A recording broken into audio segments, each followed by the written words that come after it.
Late Wednesday night on March 30th, we finally got confirmation that F1 is heading to Vegas. As an American, you'd think I'd be happy, but in reality, I'm not. I want to run through my concerns with this event because I, along with many others, have some big issues. I have a lot to say about this event, and it ain't a bed of roses.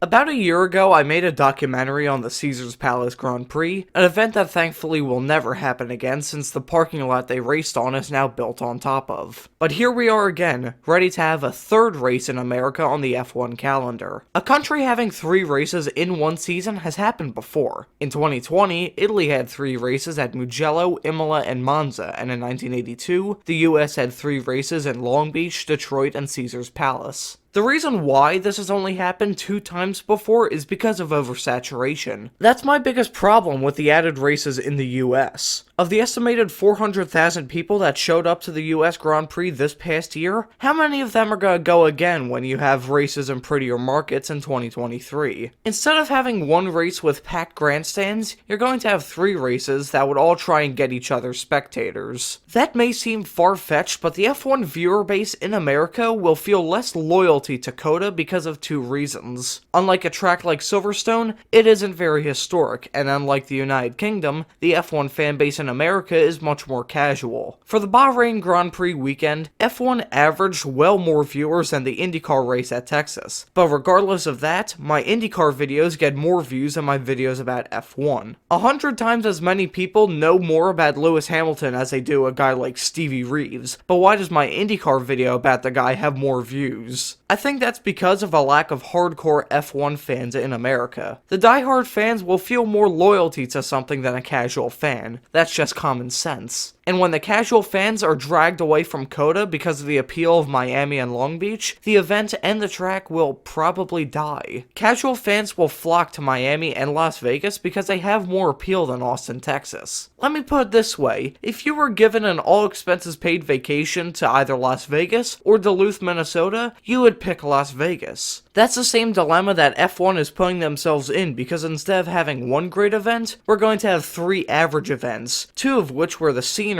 is better than the race itself. And that's one of my other issues with this race. It's not really a race. The reason why they chose this area of the city is because it's the coolest looking. That's exactly why the race is being held at night. Imagine if this is how we designed all of our tracks on the F1 calendar, with the visuals more important than the track itself. Imagine if Roger Penske just built a row of casinos down the backstretch at Indianapolis, or if NASCAR put a synchronized water fountain in Lake Lloyd at Daytona. Optics are everything when attracting an audience, but when you have a track that only cares about its looks, you suffer with the on-track action or lack thereof. Speaking of the track,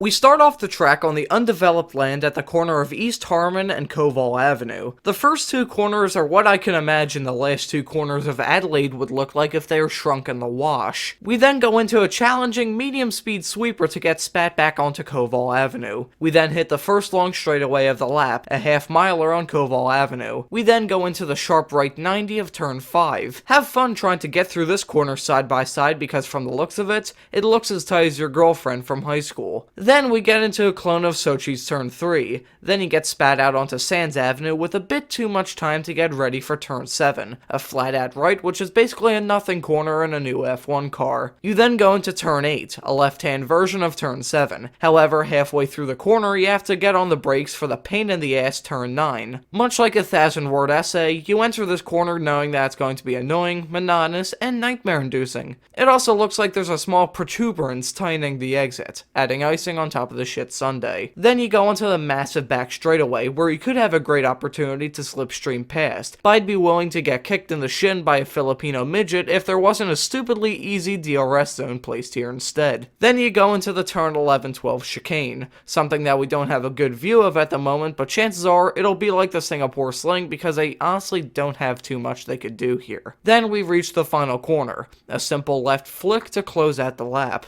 Honestly, this track isn't too terrible. I mean, don't get me wrong, most of the track has such awful flow that it got stabbed at rap battle, but we really need to see it in action first. I want to see an Assetto Corsa mod before I make my full conclusions personally. My main issue with this event is that it's only on the schedule because it's a spectacle. It's a PR stunt and a tourist trap, not a race. But really, as long as they don't axe a great track off the calendar for this race, I won't be too pissed off. Despite that, I'm not gonna stay up till 9 o'clock to watch this race because I don't think it'll be worth it. Anyways, thank you for watching this video. Leave a comment with your thoughts on this event and have a great afternoon.